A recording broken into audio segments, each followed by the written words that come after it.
Hello, everyone. Welcome to Adventures Through the Mind. My name is James W. Gesso.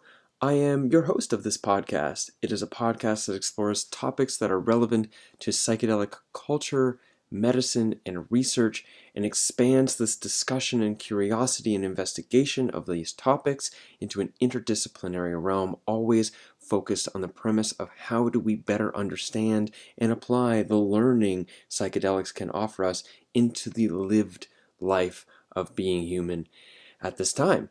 So thank you for tuning back in. It's the first episode of 2020, and it's going to be with Jonathan Glazer and David Grillot from the hashtag thankyouplantmedicine social media movement. So Thank You Plant Medicine is something that's going to be launching on February 20th, 2020, so this year, and it is an effort to try to get hundreds of thousands of people all to speak their story about having been positively impacted and healed by, they're using the sort of non-upsetting term of plant medicine, but psychedelics, and in a hope to help basically destigmatize this. They have currently over 530 volunteers and have forged alliances with ICEERS, MAPS, Beckley Foundation, Chacruna Institute, Decriminalize Nature, the Heroic Hearts Project, One Heart Journeys, Unlimited Science, Cosmic Care, the Third Wave, High Existence, Psychedelic Society of the UK, Australia, and many other psychedelic societies. So I have him on the show today to talk about the movement because I think it's great, but also to respond to a little bit of my pushback, some criticisms. Not necessarily criticisms that in me I'm like, I'm critical of this, but more so criticisms like these are reasonable things to wonder about, like how this can go wrong, and what about this and what about that, as well as to get a better understanding of the movement as a whole. Anyways, before we get into the episode, there's a couple things I want to mention, one of which is directly relevant to the episode, the other one is not. The one that is not relevant to the episode is that 1 and 2 hour podcasts can be kind of hard to share amongst your friends and is quite an investment. So at the suggestion and encouragement of listeners over the last little while, I have chosen to create a clips channel, a secondary channel on YouTube that takes sections out of the longer episodes for easier digestibility and shareability. And there's already a bunch on there from previous episodes. So please head over to the new channel, ATTMind Clips, like it, subscribe it, hit the bell, all the the YouTubey things that you do to make sure you get new videos. Because there's not very many subscribers yet. Would love it if you got over there and took a look at stuff. And yeah, I'd really appreciate that, and I feel excited about it. There will be some clips from this episode releasing there over the next week or two. The relevant to the episode announcement is that we had some issues, connection issues. So there's a couple jumps in the conversation, which are marked with a click. And Jonathan does not join us till partway into the episode. So if in the beginning it's just David and I. Those are the two things I wanted to mention before we get into the episode. Another thing I'd like to mention, which is broad podcast focus, is my deep, incredible gratitude for my patrons on Patreon who make this podcast possible, who make my commitment to the show possible, who make the enjoyment that everyone gets listening to this episode or this podcast possible. We could not be doing it without you. So thank you very much. Extra thank you to the people whose names are in the description for this episode or on the screen here on YouTube, because they give more than $23 a month. Some of them have been doing so for a really, really long time. So big thanks to that. If you're not yet a patron, I would love for you to become one. You can head to patreon.com/James W. Gesso. Becoming a patron is a really great way to support the show, and you could do so for as cheap as a cup of coffee once a month, like $2 a month. So that would be great.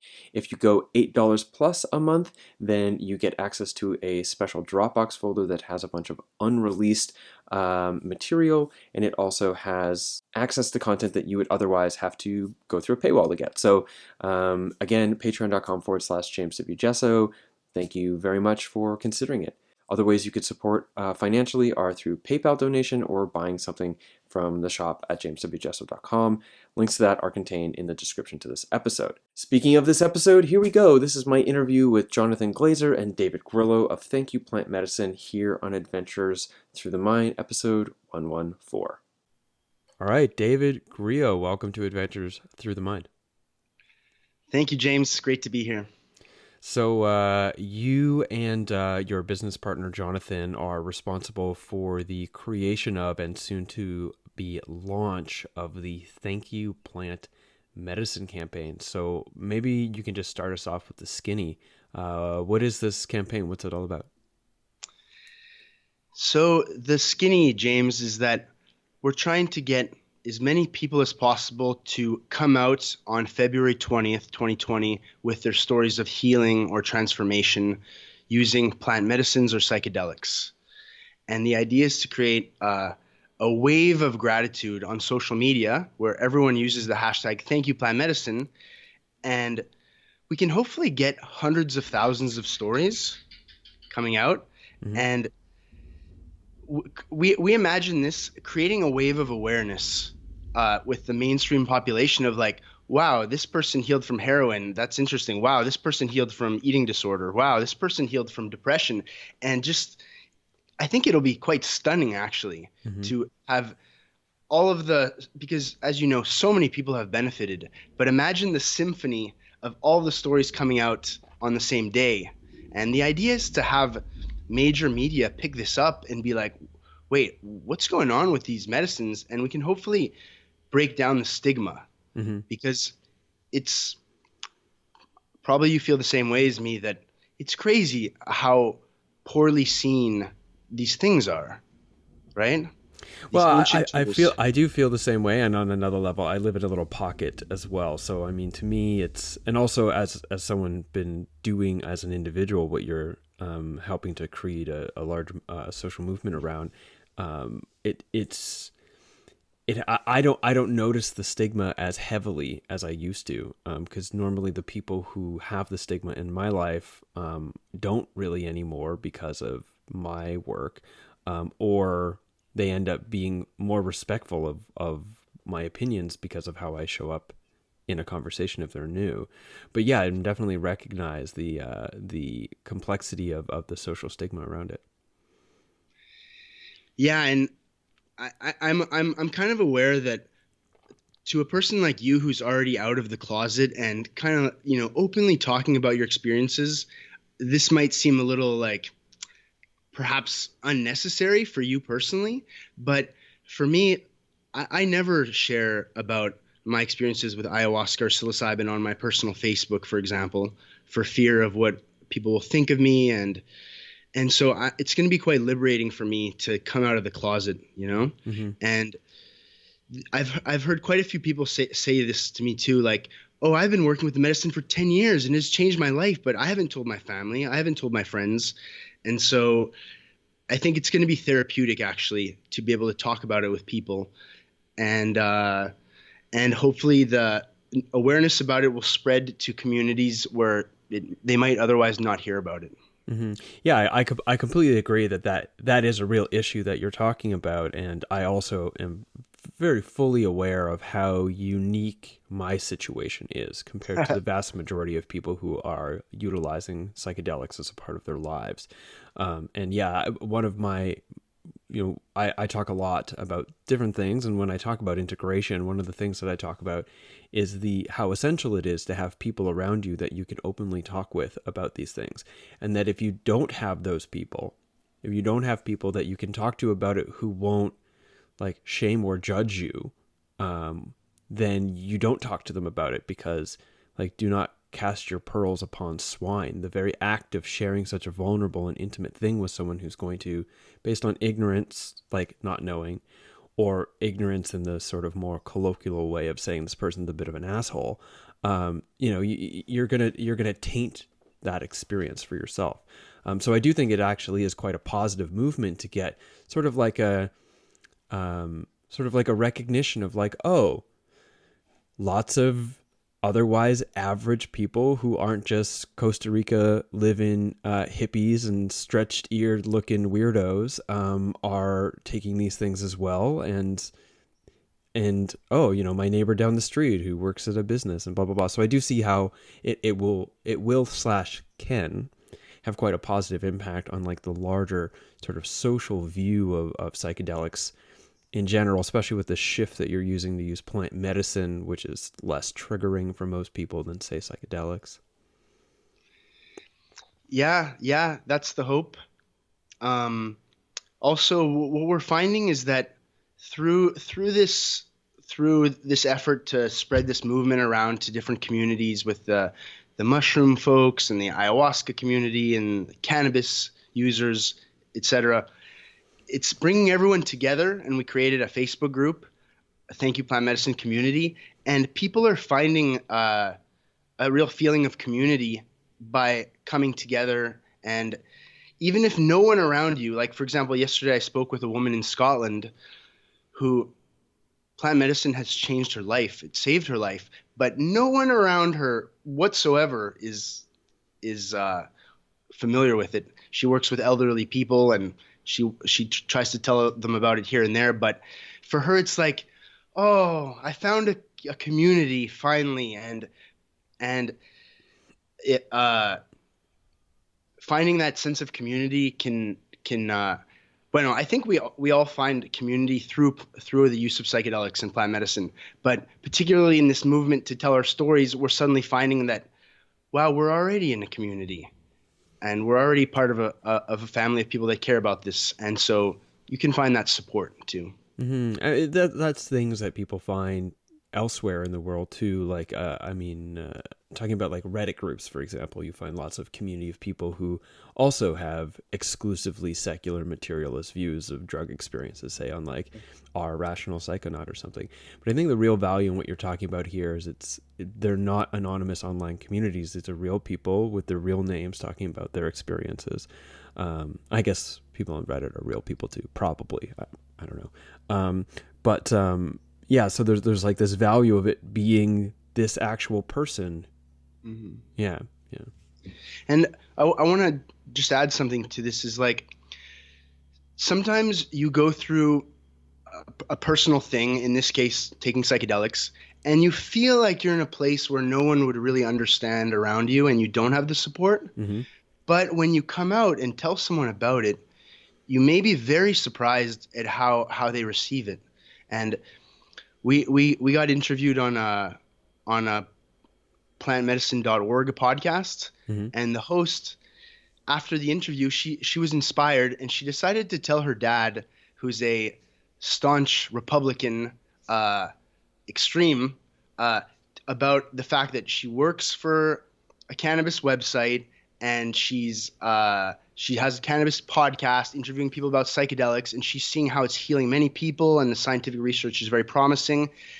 And so she came out to her dad about it for the first time, and the dad was like, "Oh my God, I'm so proud of you, what you're doing. Like, I've heard that this has been used for healing for thousands of years, right, by like the indigenous people and stuff." So, and she said it was the best conversation I had with him in 10 years, Mm-hmm. and it brought them so much closer together. Mm-hmm. So by speaking your truth, you can find that you have a lot more allies than you think, and it can actually build stronger relationships with those around you. Mm-hmm. And the flip side, it's possible. Okay, so in that family dynamic, it's possible he might have disowned her. When I think about Republicans, like staunch Republicans, I think generally something more along the lines of being pretty committed to like personal liberty around. I mean, I guess that's maybe a little bit more libertarian, but the right to sort of like define your own way in the world is somewhat kind of connected, I think, with Republican values, even though sometimes it's very traditionalist in a very regressive way. But I don't think it's unreasonable to say that in the world outside of family dynamics, in the world of business, there's a lot of lying and posturing in order to maintain some type of position within a larger industrial, corporate, or business reality, right? It's represented in the clothes that you're expected to wear, the way you're expected to talk to people. The whole thing is high levels of expectation, like you show up on time and blah, blah, blah. These are the work that you need to do. And I get that on a pragmatic level of running a business. But much of the corporate business world is very much posturing. You have your work, and then you have the rest of your life. You don't let people into your vulnerable life. I'm saying use very often, obviously, as like a proverbial you, general you. And sharing or not sharing is a strategy that sustains and maintains the security of your job. So what, like, if it's just people like you and I mean, I'm obviously typing us, but I think you know what I mean when I say this, then what really great benefit is there going to be on a whole if the people that the average person already assumes is doing drugs comes out as saying, I'm doing drugs. And so we need the people who are otherwise, quote, normal people living, quote, normal lives to also come out. But then what is the benefit to them? Not the benefit. Like, I know what the benefits could be. Why would they take the risk for their job? Like, this is asking people to definitely take a risk to step out on a ledge. Like, you're probably not going to lose very much if people decide that they're going to judge you for taking psychedelics. I certainly haven't. I've got nothing to lose at this point. I didn't have anything to lose when I started doing it at 24 or whatever either. So yeah, I guess that's my question. I mean, like, what about people who for very legitimate reasons, it is unsafe for them insofar as their economic or career stability to talk openly about having taken plant medicine? Whoa! You got no volume, no volume. I'm sorry. Okay, go ahead. Um, could we welcome John into the conversation, who just arrived? Yeah, sure. And I'll answer this question. Hey, John, grab a chair. As he gets comfortable, I'll answer you my perspective, and then we can hear John's. So first of all, it's a personal choice. It's a very personal choice whether you want to come out on February 20th. So you have to evaluate whether the risk is too high for you, right? Like, we have some folks that are in Saudi Arabia in our campaign, and for them it's like it could be a question of life and death. So we're urging people, like, be very careful and think this through. This is a personal decision, and not everyone will be able to come out on social media for sure. But what we're finding is actually there are many leaders of companies that have benefited from psychedelics, and leaders in all parts of society. And this is a thing of human rights, of telling the truth of something that has happened to you, and you have to make that choice for yourself. But there is also a certain security in numbers, and I'm always reminded of the Japanese honeybee. Have you heard about this? No, please. That in Japan, there's this certain giant wasp that has like swords for arms, and it flies into the beehive, and it kills 100 bees within 10 seconds, and it chops the head off of all the bees. It can kill an entire beehive in like 2 minutes.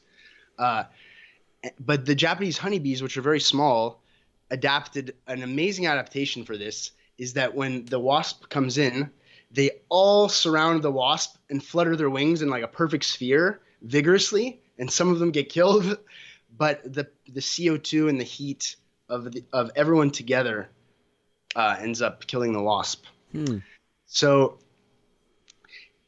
like, people can be at risk perhaps if they in a lonely way come out, similarly to perhaps a gay person in their lonely way coming out, in the 60s or in the South or something. Like, a lot of risk involved. But as people start to come out everywhere, there's a switch that happens where it's like, wow, maybe this can be an accepted thing in society. And let's listen to what these people are actually saying. They're saying, it cured me from being depressed for 30 years. It cured me from chronic pain in my stomach, for 20 years. So if a person really listens to what's being said, then we believe that there can be a switch in the entire societal view of it. Hmm. What do you think on this, John? I'll grab you a pillow. Hi, James. Hi. So to add to what Dave said, we also don't think that people that feel uncomfortable coming out because they're taking a risk should come out on the coming out day. And it's completely okay to come out a month later, 2 months later, half a year later, a year later. Not all the people who were gay when the gay movement started came out immediately. It was a rolling movement that encouraged people to feel safe and also to tell the truth about themselves. And as the numbers grew, it became easier and easier to talk about your experience, to talk about your own truth, your own healing. So I think that's what's going to happen with us and with the Thank You Plant Medicine movement. I believe that people will take note of other people coming out and then they say, hey, I've benefited as well. I should talk about my experience because I'm going to help others by just telling what happened to me. Now, there is another aspect to it, whereas when I tell a healing story, I'm giving another person an opportunity to tell his healing story, and thus create a chain of healing stories of transformation, of positive conversation about psychedelics and intelligence. So there's another aspect to it. We are building a coming out guide with lawyers in order to reduce the risk as much as possible for people. So people are well aware of what are the aspects that they should consider before coming out.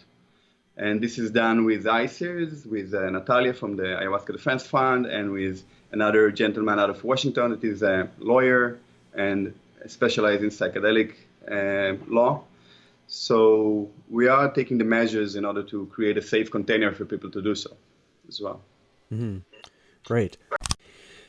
I'm in support of this project. And I'm going to push back a little bit now. Yeah. Okay. So I understand and can appreciate the drawing the parallels between this and the gay movement and even the language of coming out and coming out of the closet. Not that long ago,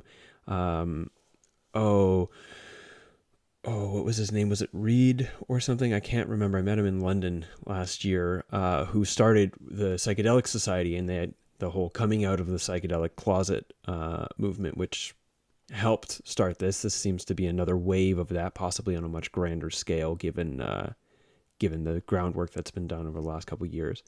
But at the same time, I'm wondering about this because outside of, say, situations like people in Saudi Arabia, yes, there's risk for your social standing. There's risk possibly for, your career or how people will see you in the community. But the level of risk in speaking out about taking psychedelics. I use psychedelics, especially in our current world with even CNN and Fox News reporting on the benefits of mushrooms for whatever the hell, with Lindsay Lohan and Sting and all these other celebrities talking about using ayahuasca. Like the actual risk it's pretty low compared to the risk of coming out as a gay person, especially in the times of coming out being like the movement, because those people were legitimately at risk of not just losing their jobs, but losing their lives. And so do you think it's fair to draw correlations and to utilize the language of the gay movement as a way of describing and like narrativizing this movement that you guys are helping put together?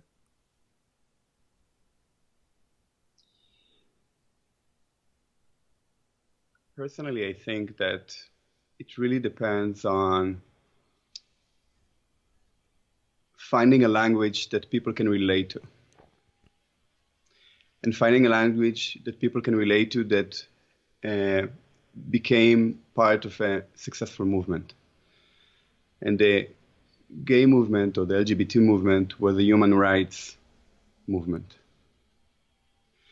We do believe that psychedelics and entheogenic plant movement is a human rights movement. So at the core of these two movements, there is a common denominator, which is human rights.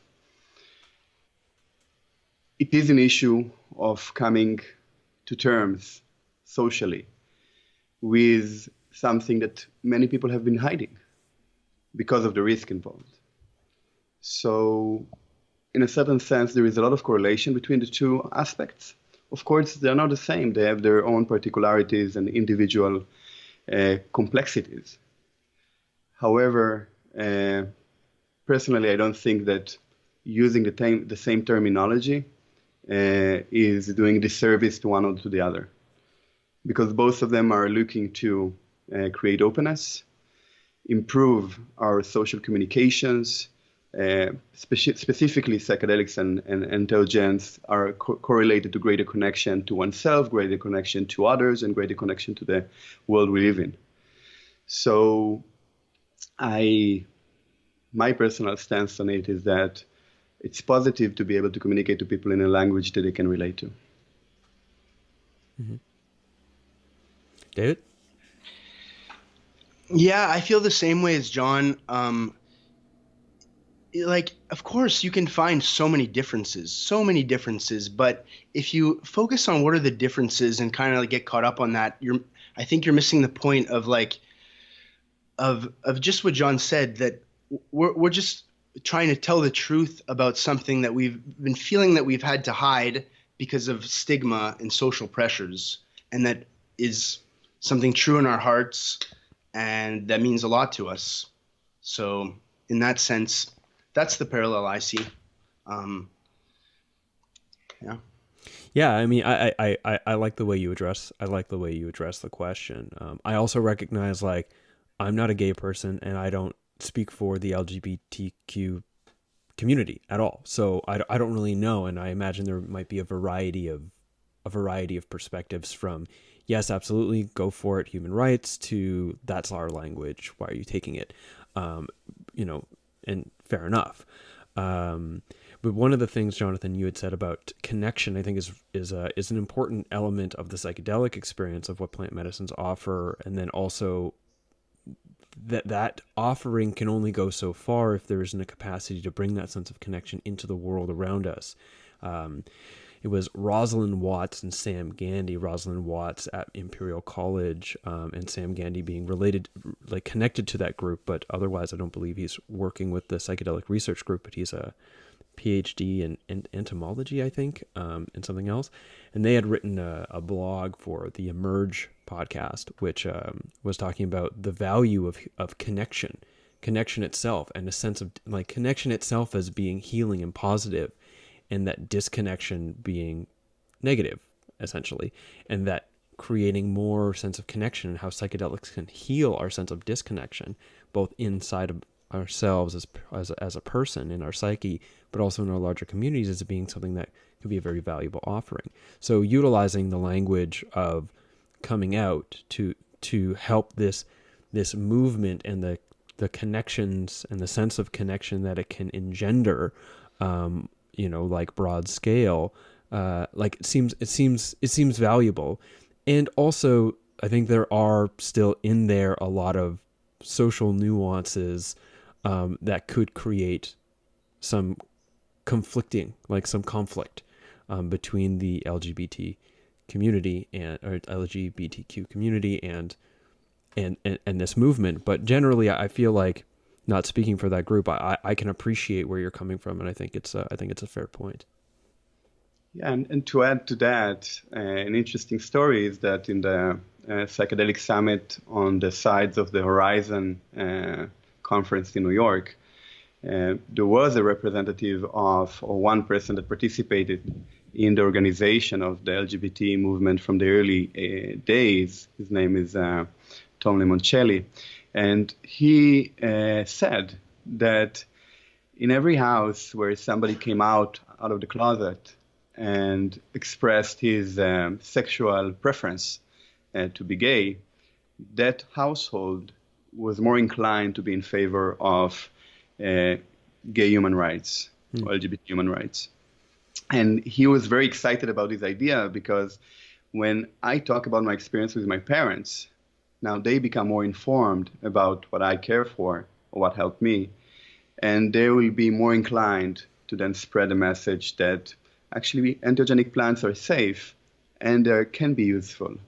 So it's interesting that a person that actually was part of the movement was extremely favorable of this coming out of the closet. Yeah, another anecdote. Mm-hmm. Yeah, I mean, it has been quite positive for myself. My parents opening up to them, I guess, coming out, but I had a pretty big coming out in regards to my psychedelic use, more so than most average people will. So, yeah, another quasi pushback. So the if you could describe the ideal outcome of this, okay, we'll start there because I have another question that follows it. What would you describe as the ideal outcome of this movement?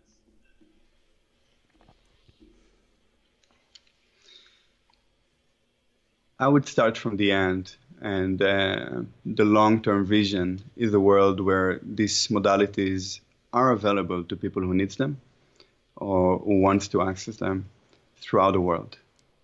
Whereas students in university can study them within a safe environment within their university and don't need to travel to the Amazon or travel to Africa to study them just over there, where there are centers and places where people can actually access those modalities within their villages, within their towns, throughout the US, throughout Europe, where there is research being done on, where the information is readily available, and there are highly trained practitioners that can work with people with the different entheogens for different elements, for different themes or needs of transformation and growth, where these plant medicines are used within conflict resolution situations, where the traditional use of entheogens is being brought back to society. So this is the one of the final goals for, I think, the psychedelic movement at large, and I think as well for us. So yeah, that will be the ideal scenario. But what we are starting right now with the movement, our scope, is just being able to unite everybody around one cause. So it's a very simple action to do that everybody within the community, if they wish, can do it. And that's our ideal scenario, is 100,000 healing stories coming out on and after. And that we start rolling this movement that will eventually destigmatize plant medicine and psychedelics completely. So, evoking a consideration of the law of unintended consequences, how does this go wrong?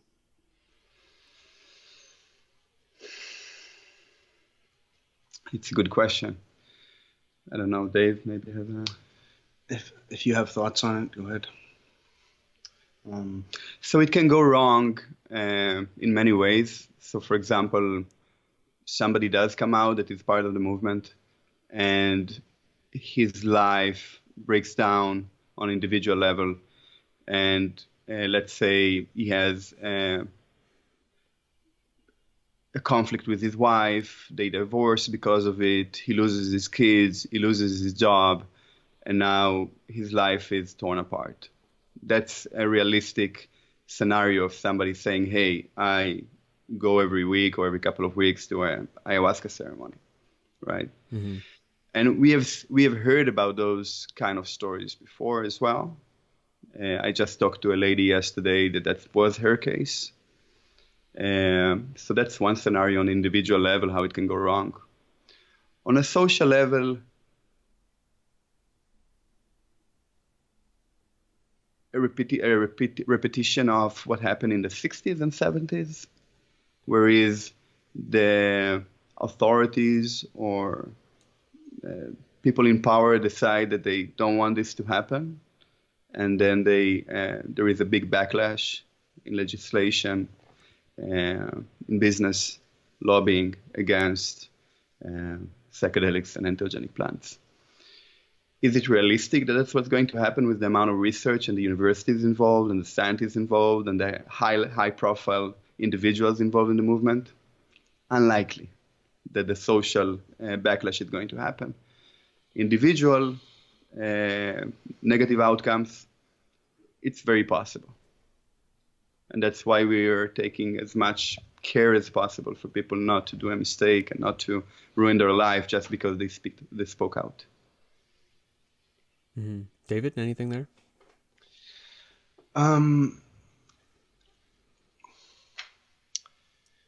Yeah, I agree with John that there's some risk, of course. A person could end up going to prison or losing their job. So it's a very personal decision. So yeah, I mean, there's no end to really hypothesizing all the possible negative things that could happen, but I think we should focus on like the positive things that can happen from it too, right? Mm-hmm. Because I agree. And at the same time, if we aren't prepared and having mapped and considered the unintended consequences, then we can't actually respond to them if they happen, which is why I think it's important to consider these things, especially, it's easy to get very excited about psychedelics, especially when they've had such a profound impact on our lives. And it's like within the first few years that we're doing it, and we just feel like so engaged to just like help this movement along that we lose sight of how things can go very, very wrong. If we look back in the 60s and what was going on there was a lot of people being very excited, and they didn't have what we have, which was we have a much greater connection to traditional use structures. We also have connection to, there was lots of research at that time too. There was lots of incredibly positive research. It didn't mean a damn thing. When the government decided to crack down, they just shut down all the research and then ultimately did their best to suppress it. But people were excitedly trying to champion the cause, and the unintended consequence was massive amounts of people doing it outside of any type of cultural context, which created quite a severe cultural issue that the government needed to respond to. Like, the youth culture was very much breaking apart, and a lot of people were getting very hurt from like completely irresponsible use of incredibly powerful psychedelics such as LSD, for example. Like, a lot of people were turned on very positively, but a lot of people were given something like 800 micrograms their first time ever, just to make sure they had the experience. They made sure they touched the light, so the government was not unreasonable in needing to shut this down because it was a problematic movement. So, I mean, I don't agree with the total suppression of research and all the rest, definitely, but I wasn't an unreasonable response. And even in this context now, we get a lot of people speaking very, very positively about it. So the government might not shut it down, but how is public perception going to shift if, say, a lot of people start talking about it so more people get involved? And neither of you are ignorant to the fact that simply because traditional structures are available doesn't mean that every ayahuasca center someone's going to Google is a safe or good place to go, nor are they going to have the skills to support a person in hoping that okay, it can heal my trauma, well, I'll just go drink ayahuasca. But then now, what might be the consequences if that doesn't work out for them? Maybe it makes them worse. And then how does the media respond when there all of a sudden is like a wave of stories of people coming up around those things?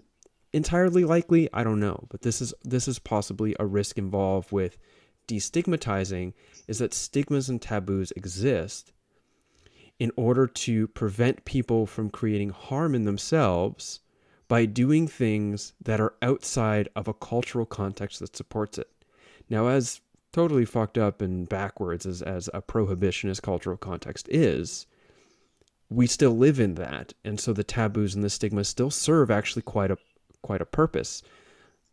James, not effectively, but yeah, please go ahead. It does serve a purpose, certainly, to protect and maintain the current culture.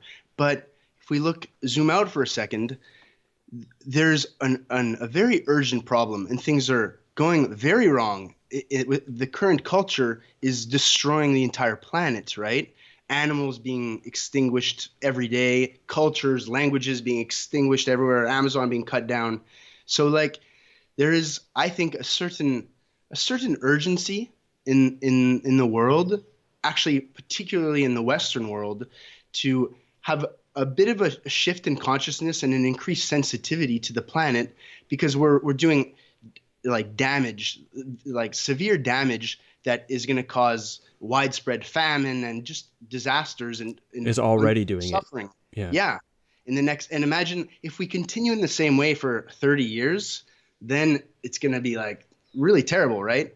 So I think that these medicines, in how they've affected me and how they've affected people I care about, I see a little change in consciousness that occurs and an increased sensitivity to nature and all living things. So even though there's risks and even though it's threatening to the current status quo, that's also a good thing, because the status quo is problematic, very problematic, you know? Mm-hmm. I agree with you. Jonathan, go ahead. Yeah, I see you coming in. Yeah, and also bearing in mind that it is already happening. People are already having access to psychedelics throughout the world, throughout the Western world. And as long as it's clandestine and underground, to apply safety measures, to make it more manageable, these things are not accessible to the society in order to regulate it and make sure there are no accidents happening, and that there is a sort of self-regulation or regulation for the community and for the practices that are being proposed to the greater public. Today you go online and you can have access to tens of centers, dozens of centers that provide you iboga and ayahuasca and bufo and all sorts of combinations. There are companies advertising it on Facebook, and there have been many accidents. Now, when we speak about it, when we learn about it, when we inform each other, when we create bridges, when we connect, then the actors that have subpar practices are going to be in the light, and it will be easier to deal with those damaging individuals or groups. So bringing things into light also allows for the community to create best practices, to create guides, to communicate, to share information, and to improve the way things are being done. So that's another aspect to it that is, and we saw it happening in the World Ayahuasca Conference. This was an international conference about an illegal substance, even in Spain, that brought together 1,500 people from 42 nations. And just by creating those bridges in that conference, there was a lot of information being crossed and passed and a lot of sharing. And that helped, I think, people that attended that conference to do better and to improve their own practices when they went home. So there's another aspect to it. Mm-hmm. And I agree. I appreciate your response to my pushback criticisms, because if we all just sit around talking about how it's all just going to be so super like posy good and let's focus on the light and the love and how it's going to change the world, then I think that we're basically going to fuck ourselves over completely.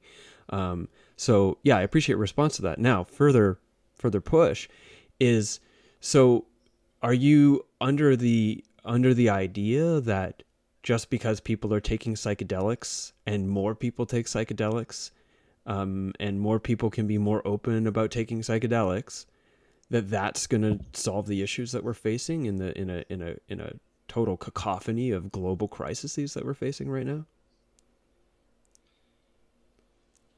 Absolutely not. Science show that the introduction of psychedelics or entheogenic plants works better and works best when there is a whole process of preparation and integration, when safety and harm reduction are taken in mind, where the people that are involved in the process of taking those substances are trained. So there is a whole set of tools that have been developed and practices that have been developed to make sure that if I have depression, to increase my probability of success for the treatment I have, I should go and work with this or that protocol. And these are exactly the things that the academic institutions are researching on. So the shift in consciousness can only really work based on solid grounds and not just on thinking, yeah, I'm going to pop a ticket and it's going to change my life. So this is obviously, in most cases, I'm not saying it doesn't happen, but in most cases, it might not be the what will change your life. So integrating into your own day-to-day, integrating the lessons, applying it in your workplace with people that you love around you. So all these aspects of integration are extremely important, and we don't think that people taking more MDMA or LSD or any other substance will solve the issues. But we can use them as tools to expand our thoughts, our minds, and look at things from different perspectives and find solutions together to situations that are inflicting all of us. Yeah, I also don't think that it's what is it, a panacea? Like it's not gonna solve the whole problems, but if we have more minds that are less entirely focused on themselves and an increased sensitivity to the world around you, to the people around you, like for example, if you have a big company, right, and all you think about is yourself and profits all the time, and then you start some yoga and meditation, you have some plant medicine experiences, your entire perspective of the world might change, and the entire way you do your business might change. And so this can have a very big impact. Personally, in a recent ceremony, I thought, like, what about a project of planting 1 million trees in Costa Rica or Brazil? How would this, how would this work out? And I've been thinking about it and digesting it. And you know what? I think after Thank You Plant Medicine, this might be my new focus, planting 1 million trees. So, of course, it involves a lot of hard work and many other things, but it's like just an increased caring about living things. It has an impact, I think. Mm-hmm. Mm-hmm. I love what you're saying here. Further pushback. Republicans take psychedelics, like people end up taking psychedelics and they don't find, plant-based spirituality. They find Alex Jones and alien theories. So, and in the 60s, a lot of people were tuning in, dropping out. Mind you, the cultural context is very different then. And we got a lot of positive things out of it, but we also got, on some level, just like trippier Coca-Cola advertisements as well, right? So what, as a movement, okay, as people in this movement, what is it going to take for each of us to ensure that we're bringing a way of thinking about the change in what we're thinking about after taking psychedelics into our lives in a way that adds positively to our humanity, to the planet at large?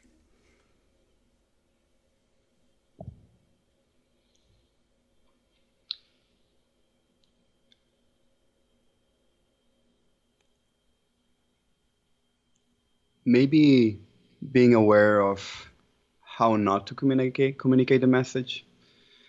For example, one of the things that we repeat in our communication with people that are part of the movement is not to take the...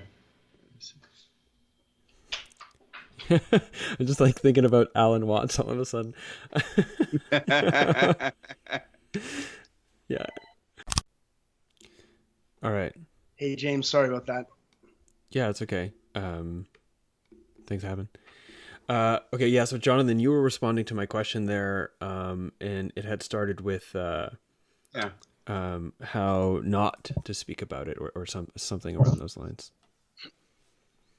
Yeah, we communicate with people how to best communicate the message. So our point of view is the impact that we can have on other people is not by trying to convince them, not by trying to take a point of view, a missionary point of view about my experience, But we believe that just by expressing an authentic story about myself and telling my truth, that's enough of a communication.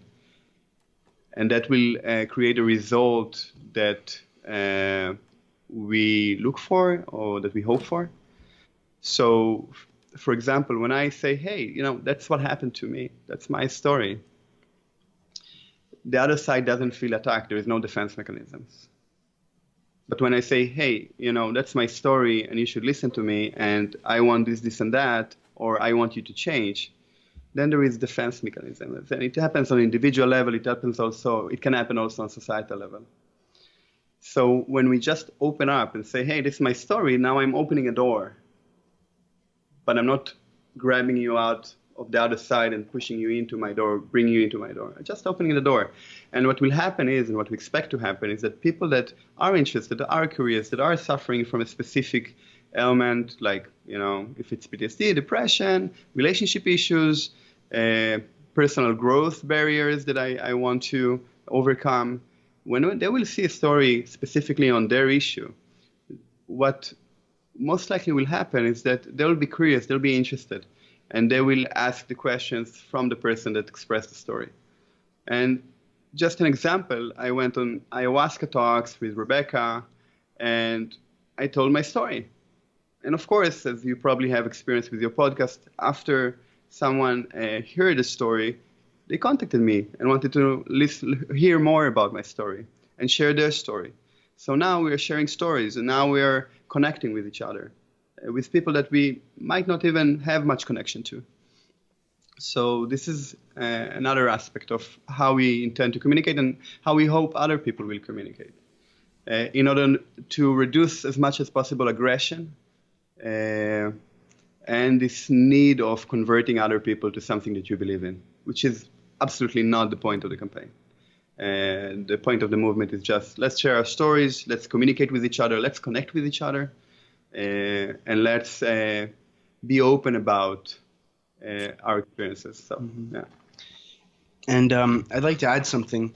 James, you said, what about, an extreme Republican who takes psychedelics and they see aliens and stuff, but they have no increased desire to help the world. Well, in this movement where everyone shares the way that they healed and how they've benefited, it connects people on a human level, and those barriers of, oh, you're a Republican and you're in this category, you're in that category, it all kind of disappears, because we're just saying, this is what happened to me, thank you, it really helped me, and all those labels go away. And I think there's a very deep lesson in there of that we're all humans, and we're all equal and unique and have our own story. And so when we can look past the labels and see other people as human, then that's the beginning of being able to collaborate and work together and face humanity's challenges. I like, one thing I think about a lot is, like, you could never really come up with any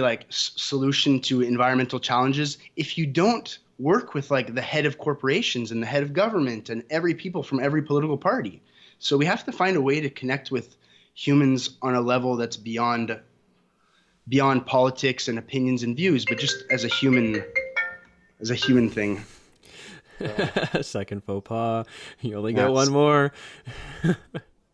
But yeah, I see what you're saying, and I appreciate you calling to that, because I had said, Republicans take it, and from the place of saying, politically, the political profile of someone who is a Republican is less likely to be concerned about environmental protection issues, for example, and more likely to be doubled down on a nation-focused, nation-oriented sort of political agenda or political sort of movement, rather than, say, a multinational consideration of working together as a geopolitical team. They'd also be likely to be more fiscally conservative, which would mean that they would double down. They would be more likely to want to stay involved with like economic systems that are already functioning rather than wanting to explore out into green technologies and so on and so forth.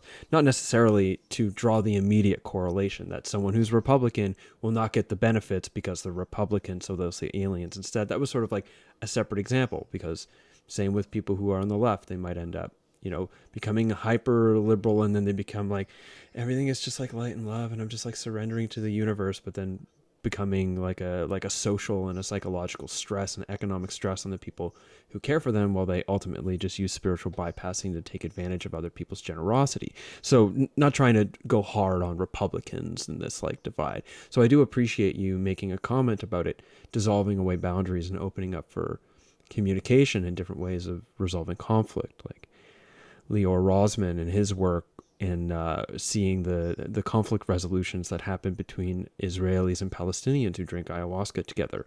And going back to the question that I had asked about how do we, I'm going to re-ask the question and see if I get a different answer as well.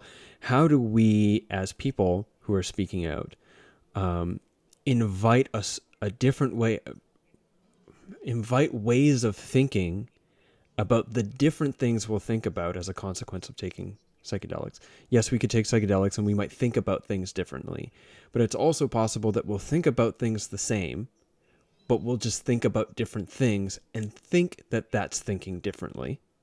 So how do we, as people who are going to be public representatives, be it me, I ultimately am a public representative to thousands and thousands of people, or someone else who's a public representative to 10 to 15 people in their immediate circle, how do we then show up in a way that invites a way of thinking about the different things we're thinking about that leads to a positive outcome in our current global crisis climate, be it micro or macro?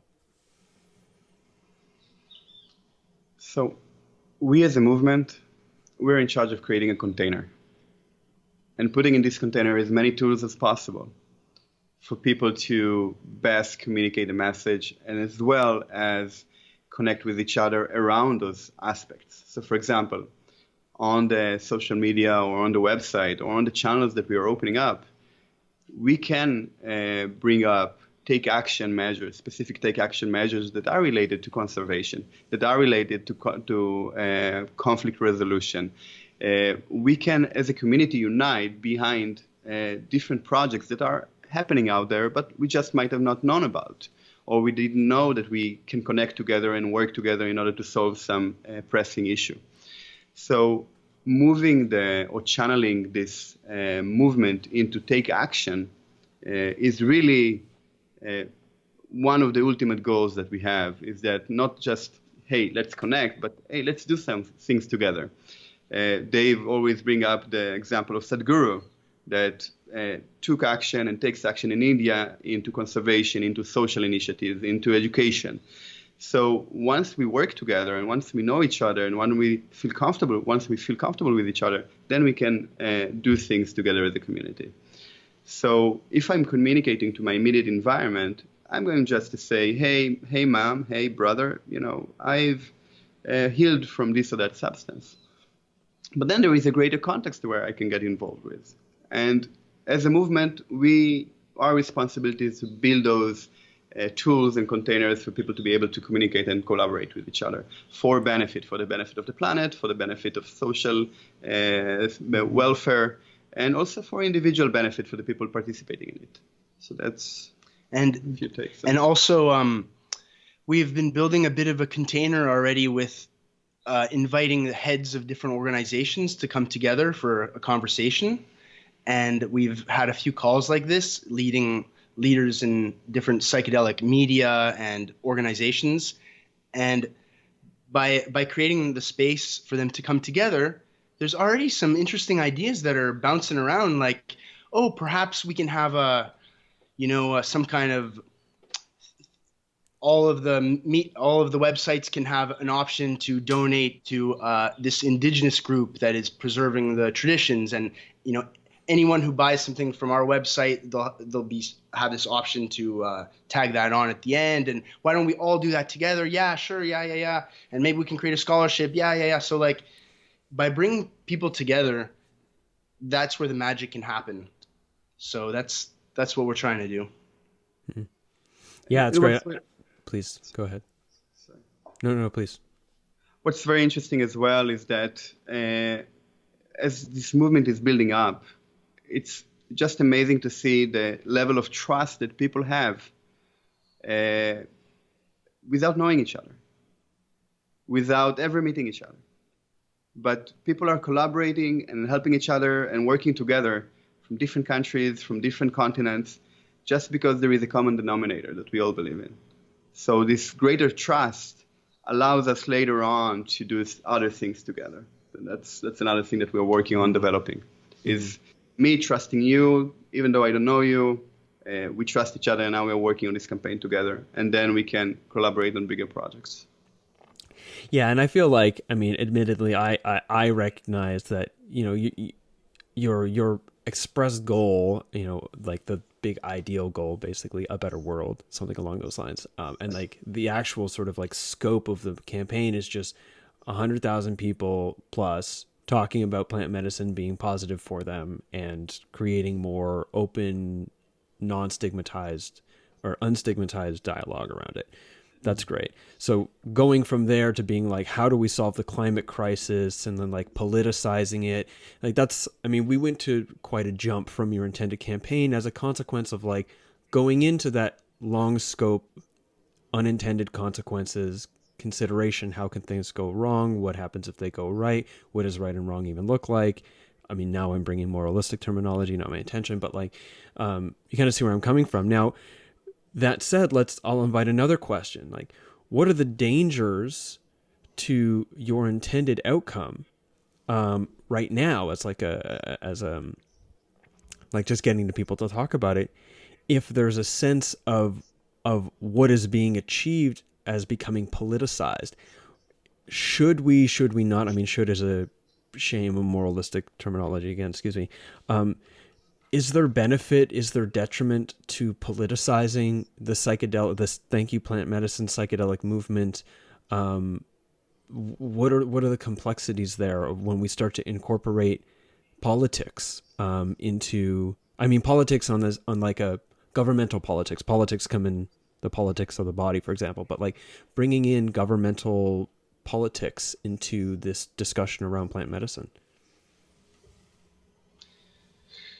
Yeah, well, we think that there is a risk there, and because politics tend to divide people, right? And this movement is for everyone to be a part of, no matter what your political views are. And we've actually had some challenging like debates with people about like what are you saying? Are you saying that plants should be legalized and not synthetics, or should every drug be legalized? Why not every drug be legalized? That's that makes the most sense from this perspective and that perspective. And then you get in heated debates. But what we realized is like, Thank You Plant Medicine is not actually political, because it's inviting everyone to share their stories of healing, and those stories will speak for themselves. Different groups with political agendas can point to the stories of healing to advance their cause. But ultimately, we don't feel like it's our role to take any specific political stance. Much like perhaps a person who holds space for a psychedelic experience, I don't think they should have a specific stance or opinion on it. They should just be holding the space lovingly for the person to find whatever it is within themselves. Stance on politics. Or stance on how that person understands their experience. I assume you're talking about politics. I was just drawing a metaphor. I was just drawing a metaphor of like the space that we're holding, of inviting everyone into it to share their story. It's the same as perhaps a facilitator not taking any specific stance about what is the desired outcome, you know, in terms of specifics. Gotcha. Yeah, I feel you. I don't have anything to add. I think what Dave said is exactly how we view it. There is different dimensions that we're working on, and we're working on a global dimension. So on globally, we don't feel the need for the movement to be political. Locally, each group is going to decide for its own how they can use the information from the campaign, how they can use the stories that come out for their own local agendas. But it's beyond the scope of what we're trying to do to be able to involve locally. We're just doing an experiment. Can we unite everybody and chime together? That's what we're looking to do. Mm-hmm. And I can also see how, as we start to talk about these bigger possibilities, these bigger issues, these bigger dangers, these bigger positive outcomes, that as we discuss these things, our own personal political slant, like our own personal politics, is going to come out as we talk about those things. And that isn't necessarily to say that Thank You Plant Medicine is exclusively, say, like a liberal political agenda. Just simply because it seems like the three of us talking all have more liberal political views as we talk about issues that relate to politics. So I appreciate you clarifying that as well. Like, Thank You Plant Medicine is not a political agenda. You know, it's more of a social movement towards like creating greater openness and around psychedelics, greater dialogue, and the destigmatization of psychedelic use. So that said, I think this will probably be the final question, because I'm just like coming up with more ways of just like, but what about this? You know, like just to see and to get this discussion, because these are questions that might come up for anyone who is going to say, hey, you know, Thank You Plant Medicine. They'll be like, well, what about this? It's like, okay, well, I actually heard these guys talking about this before. I kind of have a sense of how to answer it, or how to think about it, or how I can think about it, excuse me. And you brought up how one criticism is like, well, what about synthetics? You know, so I did see you mention in the not sure if it was your press release or another write-up about your thing about including also, okay, MDMA for post-traumatic stress disorder. MDMA is not a plant medicine. I mean, I think saffrol can be used as like a contributor to making MDMA or making MDA, which becomes MDMA, I think, and that you can get that from sassafras. Sure, okay, so but that's not really, it doesn't make it a plant, you know, like we get coconut flavoring from the anal glands of beavers or something. That doesn't make it like an animal, you know, like, you know, see what I'm saying? So how do you feel about, say, a charge against your campaign that says, well, this is psychedelic exceptionalism? This is saying that it's okay to be open about plant medicine that I've had like a spiritual journey with or a healing journey with, but it's not okay for me to be public and open about the fact that I also like to do amphetamines on the weekend, and I also like to, you know, there's something inherently better or more goodness in taking psychedelics compared to other types of drug usage. I mean, it's in me, and you know, like I have elements of that too. But how do you feel about the charge of psychedelic exceptionalism against your movement? Yeah, what we think is that if you have a story that you have benefited from bufo, MDMA, or any other substance that you feel inclined to tell your story, share the story. This is not the tenets of the movement is inclusiveness. Is open source. So these values are very useful when we come to say, okay, is it included or not? Yeah, if you have a story that you want to share that is a substance that is even not included in the substances that are going to be on the website, that's no problem. You're invited and welcome to do so. Actually, the Student for Sensible Drug Policy, the organization, they brought it up because they have an agenda, a certain point of view that all drugs should be legal or not decriminalized, at least, or not criminal, at least. Mm-hmm.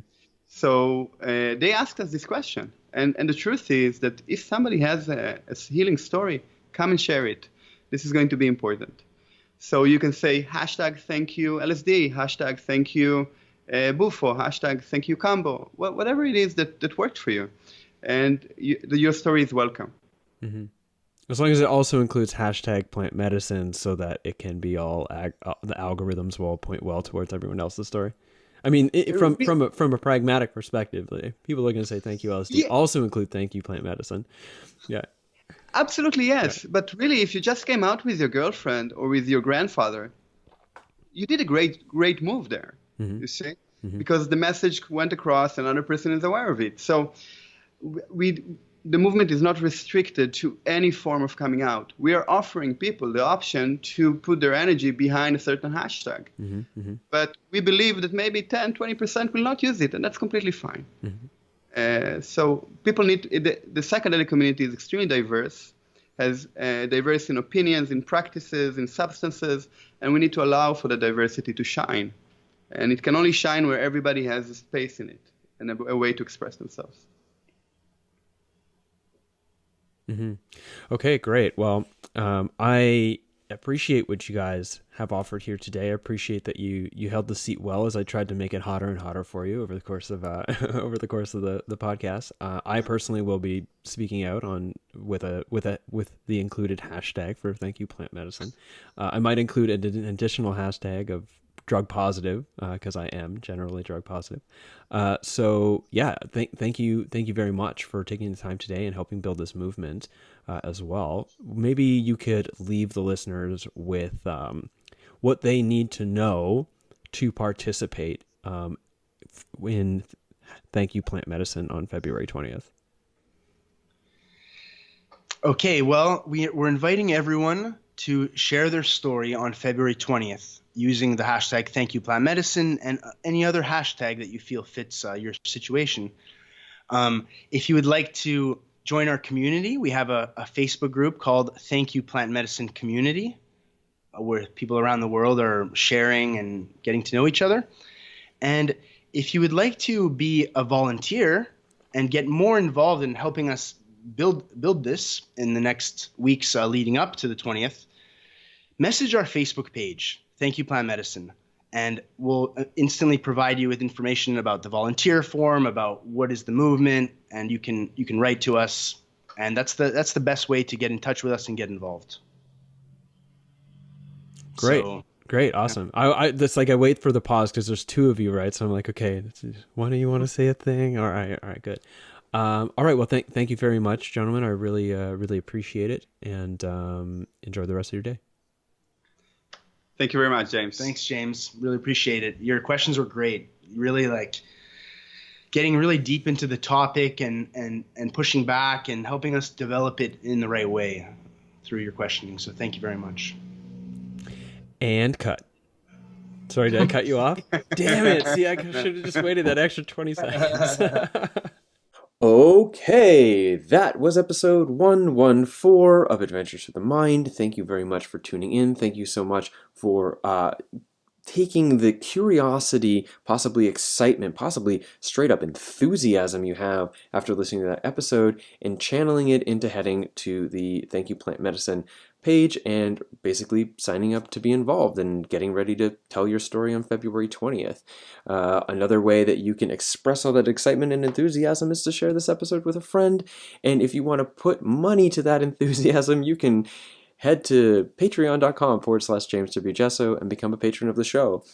Without the patronage, this wouldn't exist for anybody. So huge thanks to patrons and huge thanks to you for considering becoming one.